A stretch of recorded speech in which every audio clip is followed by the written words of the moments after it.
I think it's great. The reason why I came up with this thing is because I felt like a lot of artists have come to a point where they feel like record label owners, investors are stupid. Absolutely. I said something to somebody. Absolutely. I said something one day. I said, listen, I'm not your father. I'm not your mother. Right?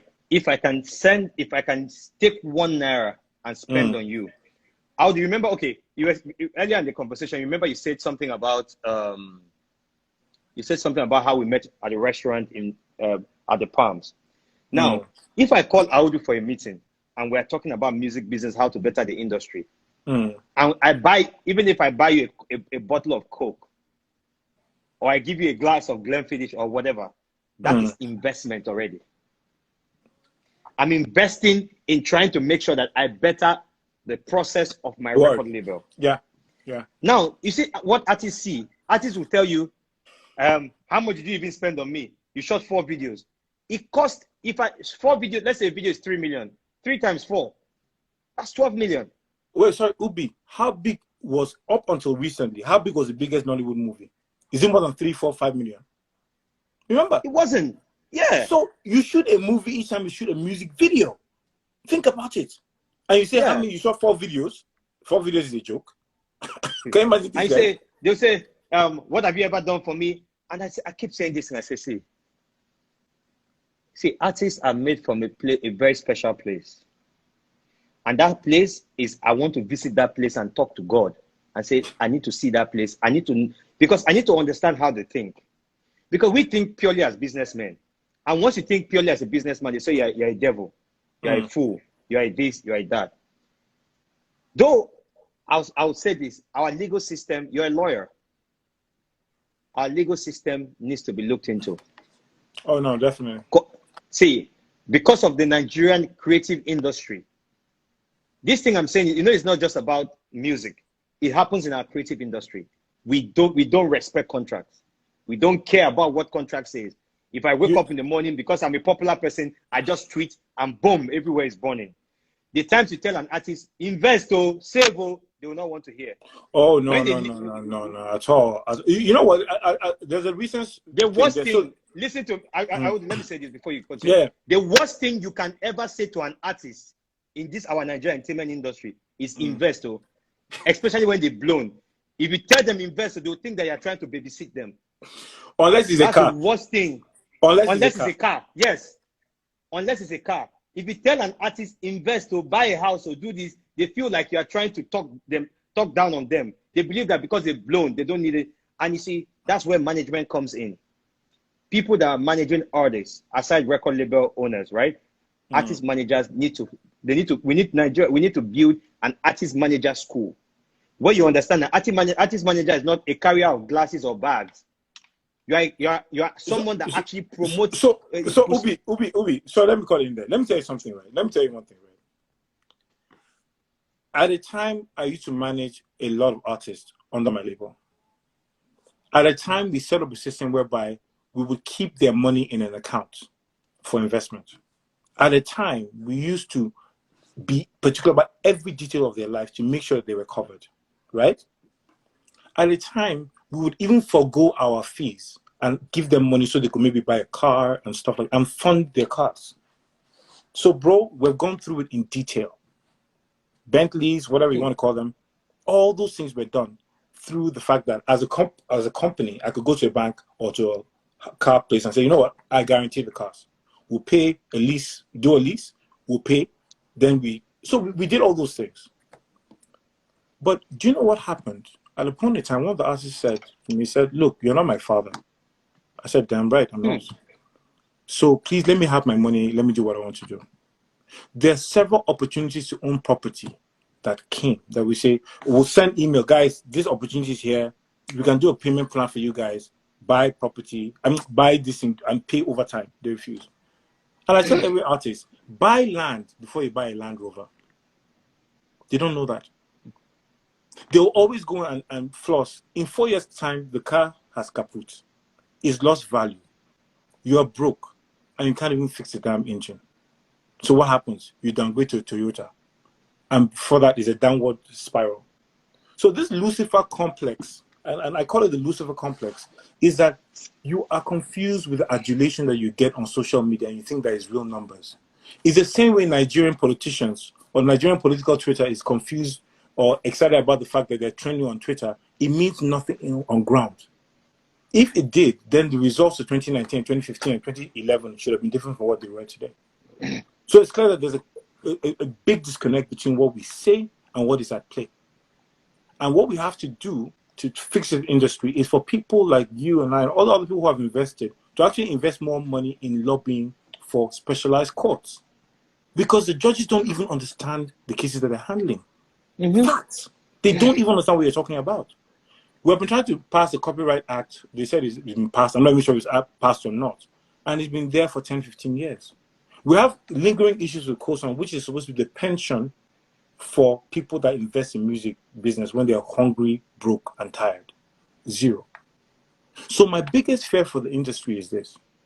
They'll get to a point whereby all the labels, the labels were here in 1980-something. They all were here. Polygram, Sony, Decca, they were here. They left. What happened? They could not monetize. After a while, when all the excitement about being Afrobeat withers, right, they will leave until we have set up a system that allows people to actually get what they've sown, or rather reap what they've sown. The biggest problem across Nigeria as a whole is that in Nigeria, merit is not rewarded with any cash. Hard work doesn't get you anything. In university, you can buy your degree. My last year, in my fifth year in law, some of my colleagues walked up to me and said, "Hey, Aldo, I don't know what your grades are like, but we're paying some lecturers so they can make sure that we have a 2-2, because our grades are not great. So just bring money and let's join money and pay this lecturer." I said, "Hell no." They said, "Why?" I said, "Because I want to know that my result is my result. I don't want to be a quack lawyer. I really wanted to read law. I didn't do law because my father said I should. I read law because I want to be a lawyer. So I don't want to have a quack degree." So think about the quack doctors we have that paid for their degrees and who are now practicing in public hospitals and killing people. You see, until we get to a point whereby hard work is rewarded and there's something commensurate to hold on to, people will always do the shortcut. And the shortcut is this. Be nice to Aldo, collect his money, do a recording deal. You know what I'm saying? Blow up. When I blow up, I cut out, tweet my exit to the contract, and I continue. I'll find another MAGA to pay. It's not sustainable, guys. We need to change. We need to up the conversation. And it starts with us. Everything that we're doing, the rot we're seeing in Nigeria is every small thing. It's the fact that you don't pay for your driver's license. And then you say, "Oh, guy, how now? $20. Right? And because the guy is used to collecting $20, that he's not going to protect your house when armed robbers come. Because the armed robbers already gave him their own $20 too. So you can't distinguish between you and the armed robber. You're both thieves. So until we get that, it's a systemic problem. It's much bigger than what we see. And even internationally, last story I'll give you, there's a group called, I used to talk about them, it's a group called A Tribe Called Quest, my favorite group in the world. They broke up in 2008, right? They were probably one of the most influential record groups at that time. They broke up in 2008, but they had one album pending with Jive Records, right? But the group has scattered. They've been fighting. In 2015, they decided to stop fighting. And they still have to deliver that record to the Jive Records. That's how many years? Almost 10 years after. They still deliver that's how hard the enforcement of copyright is in America. You can't wake up and go. But in Nigeria, somebody can go and meet a judge, give him 200K, or please, sir, give him 50K. Before you know, your case is gone. So we need to fix, it's a systemic issue and it cuts across everything, and we need to start changing it now, or there's no hope for our new crude oil, which is entertainment business. So do you think that COVID-19 is going to just pour that chill bottle of water in the heads of these artists for them to, because I can bet you, you know that water, the water that you use, that cold water you used to soak Gary with granite, that chill one, that's what COVID-19 has poured on a lot of these artists, right? Yeah. As in, that chilled bottle of water, like it's almost iced. That's the one that COVID-19 has poured on a lot of ice artists. Water, tutu. I'll tell you what, I'll do.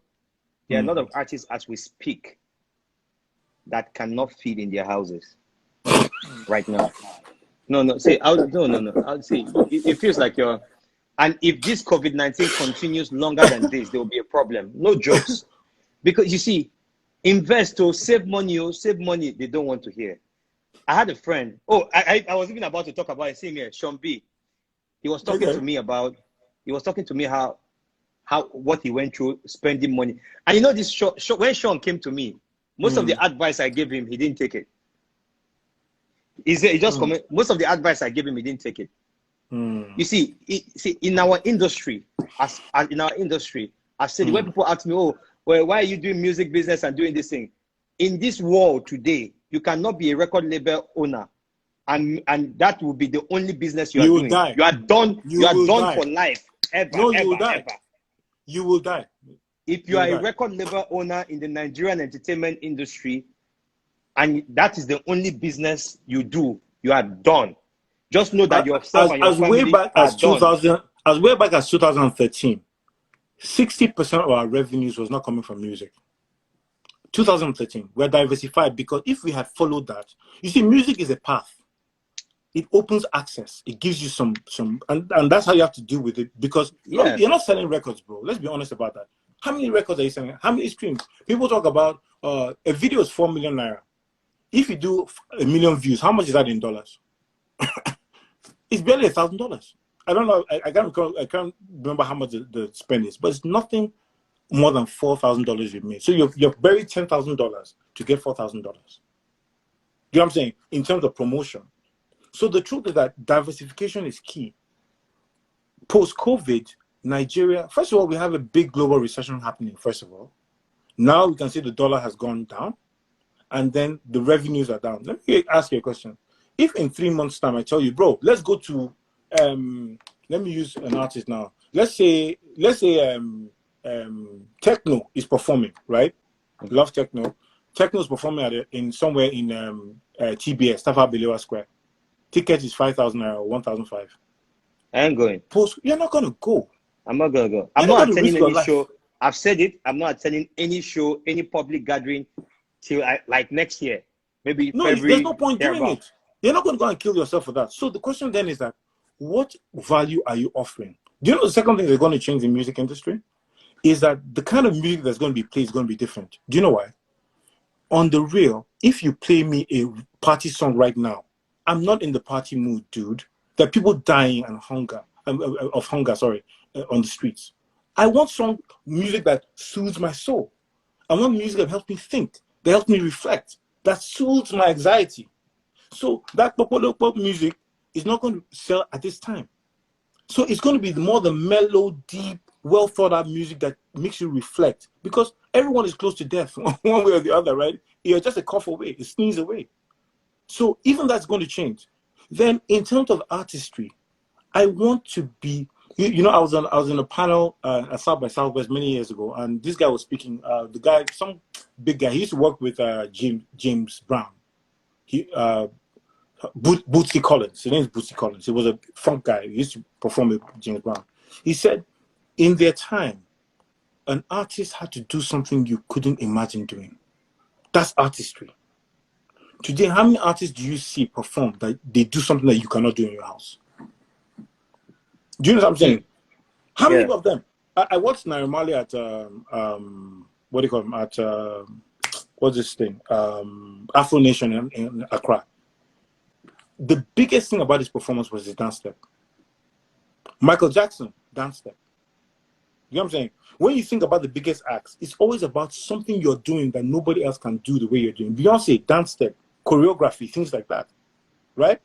If you're not refining your art while you're home in quarantine, you're going to Jones when things open, because people want to see something spectacular that's worth me coming out of my house and paying cash and risking my life to hear what you have to say. And it better be worth my time, or else I'd just rather play a video of an old school guy that I like Michael Jackson. You know, at least I'll see him do the moonwalk or something, and I'll be entertained by that. Then the other thing we need to think about the musical trends too is that as live revenues die, yesterday I was reading a report, Rock Nation, Def Jam, all these labels, they're cutting down a lot of their staff because they don't see how they can pay them any money. So my advice to you as an artist or if you're in business is, one, conserve your cash, please.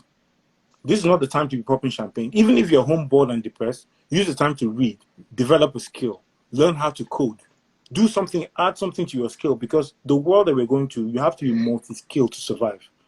Even as lawyers, yesterday I was on a webinar with a bunch of lawyers who are aspiring lawyers in the UK.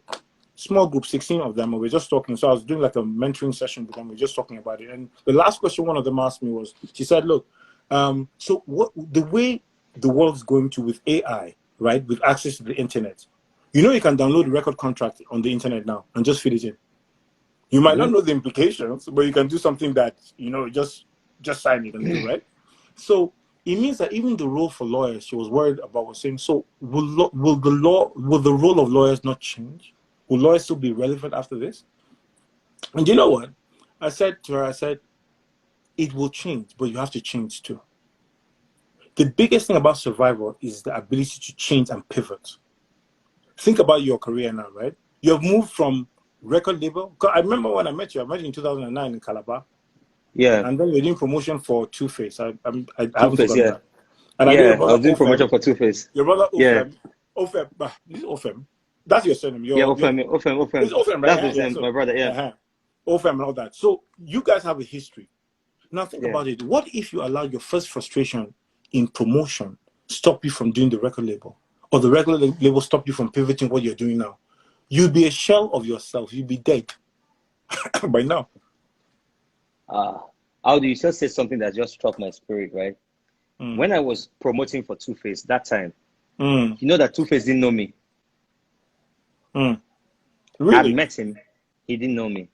But I was struggling to make sure that Two-Face is known. I was fighting everything to make sure that he's known. Like, not known, people knew him already, but I was just, you know these freelancers? I was one of those freelancers then that I just want to work. Let me just see the work that I can do. When people wake up and they're sharpening their mouth, I say this way, you don't know where I'm coming from. Exactly. Let me tell you a story I will do.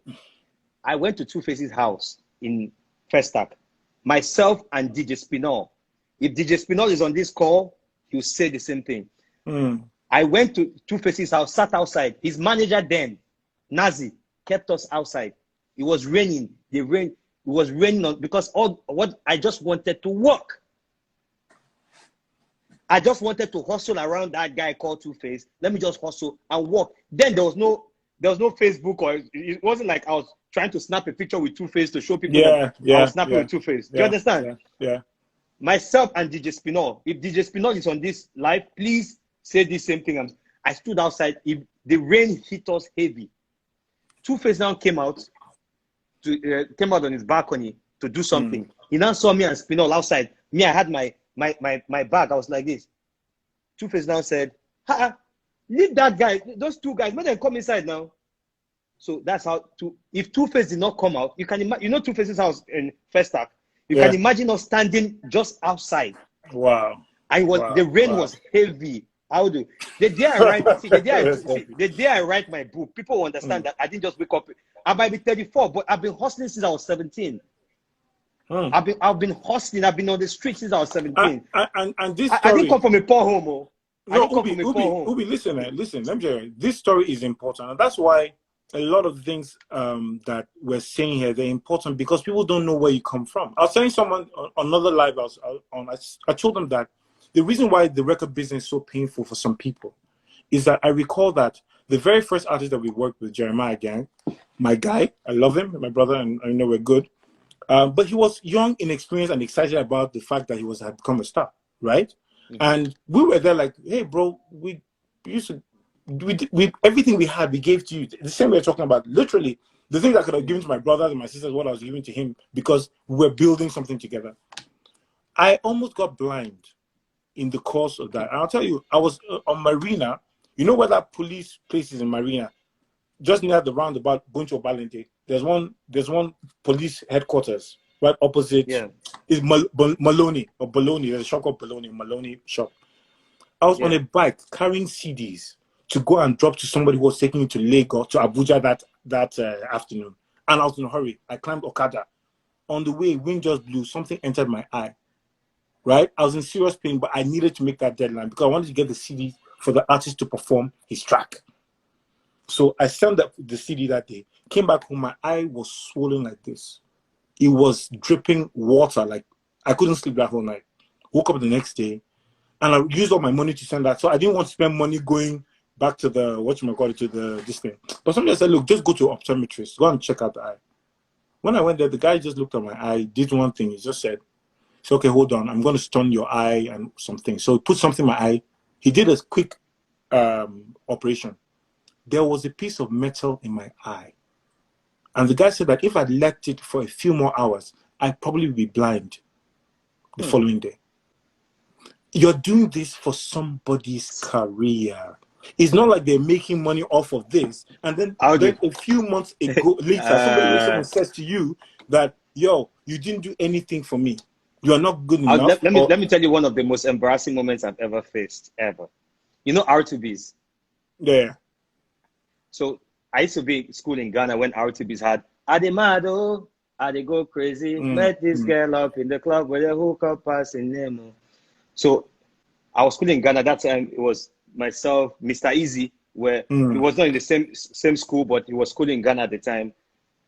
I took R2B CDs because I will not go by road from Ghana to Nigeria, right? So I took R2Bs, their CDs.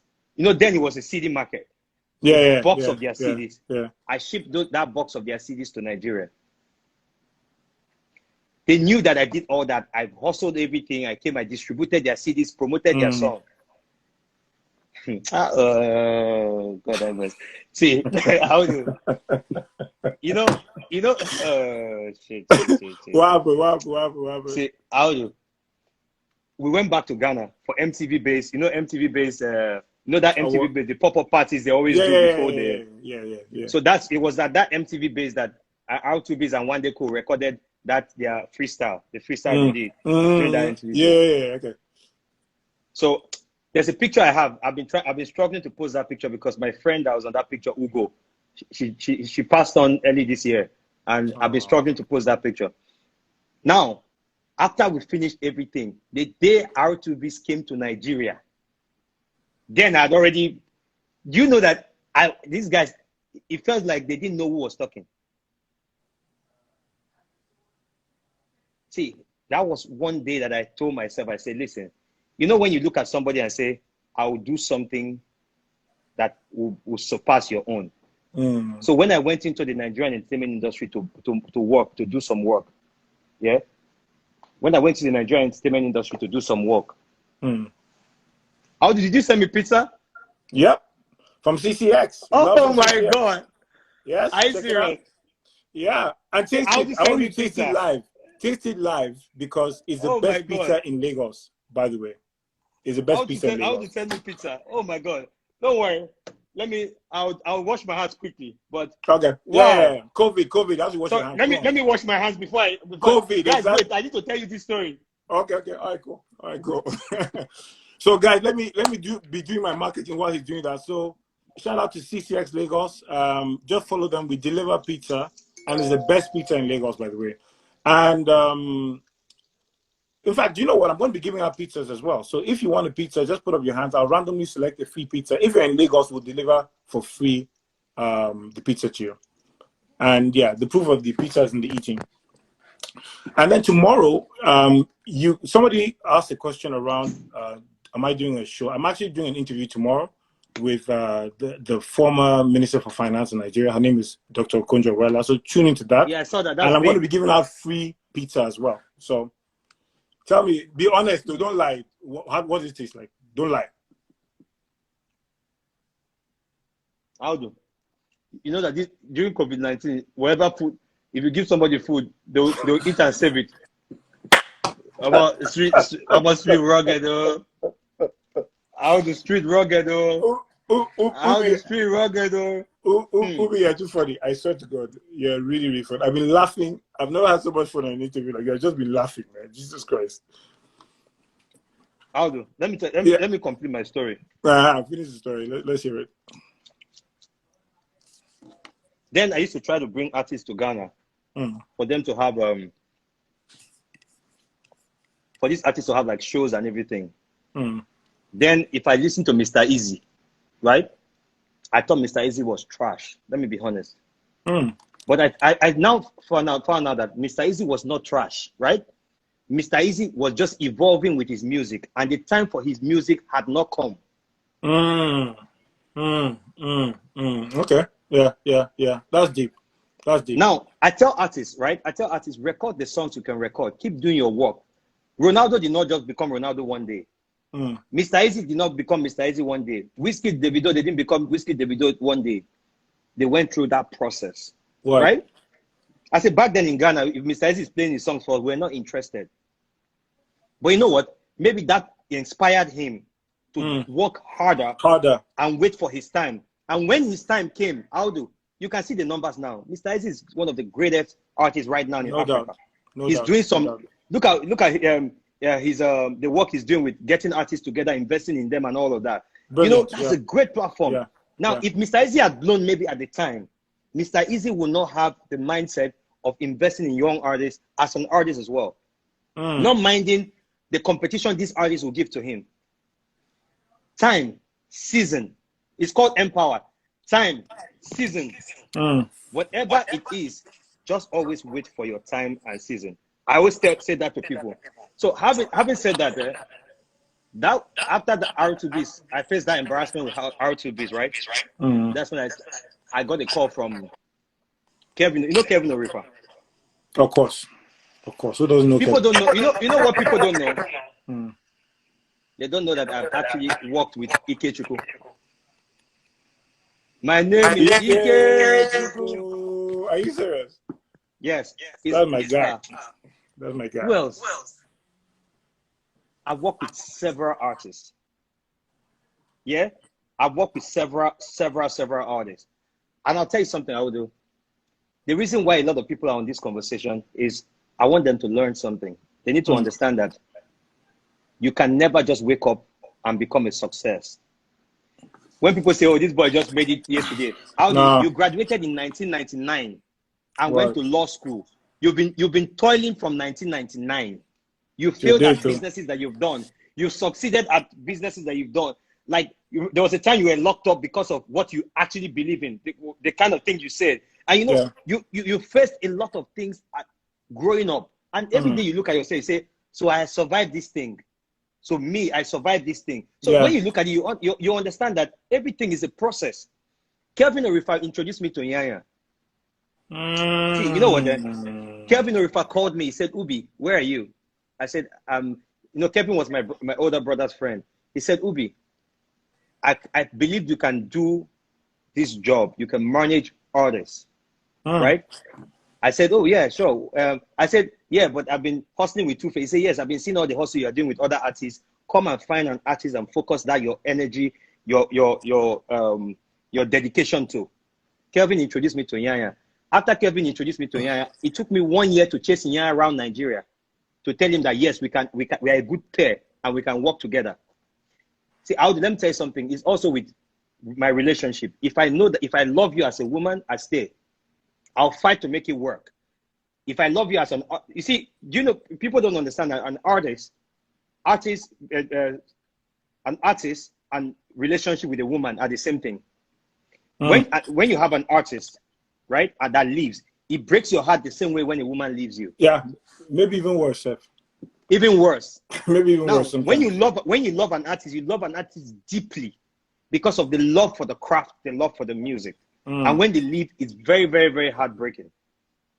I want us to have a session where it's just strictly talking about this thing, where we promote it and talk about. You see, where the banter artists are having, the banter producers are having, producers and producers are having. We need to do record labels to record labels.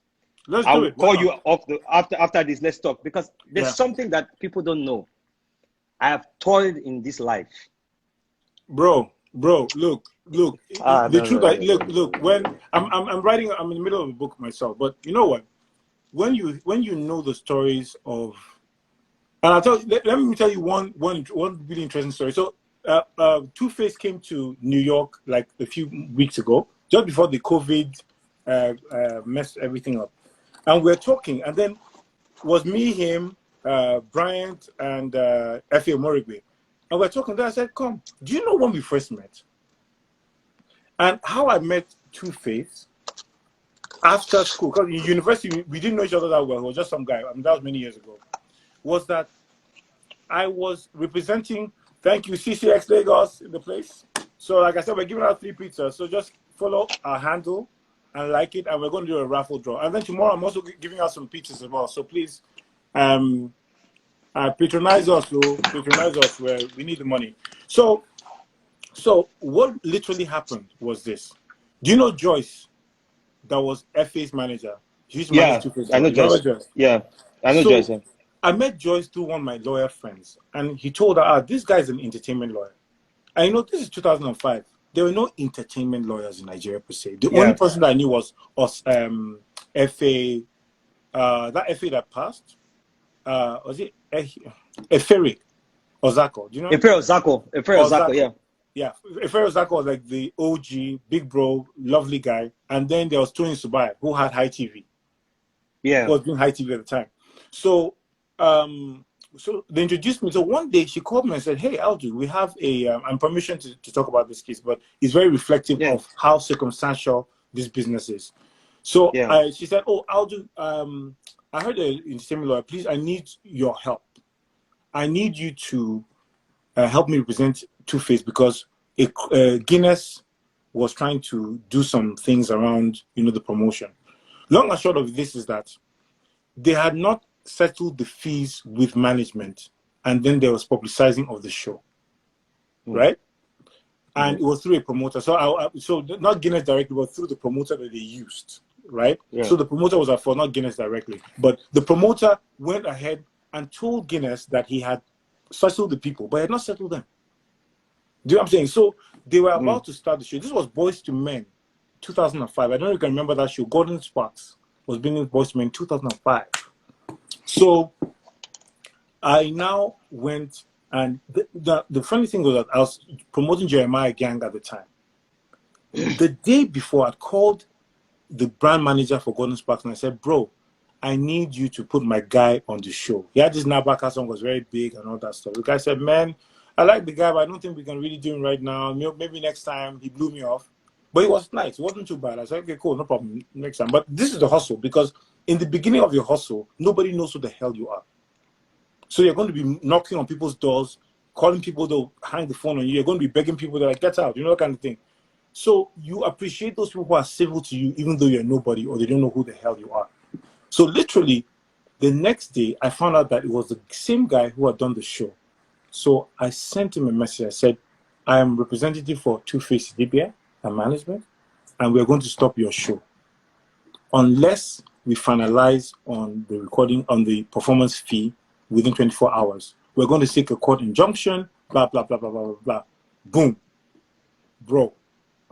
The whole of Lagos was shut down. Because think about it. Imagine that Chris Brown is coming to Nigeria tomorrow, and then the person who's bringing it is getting a notice from lawyers saying this is happening.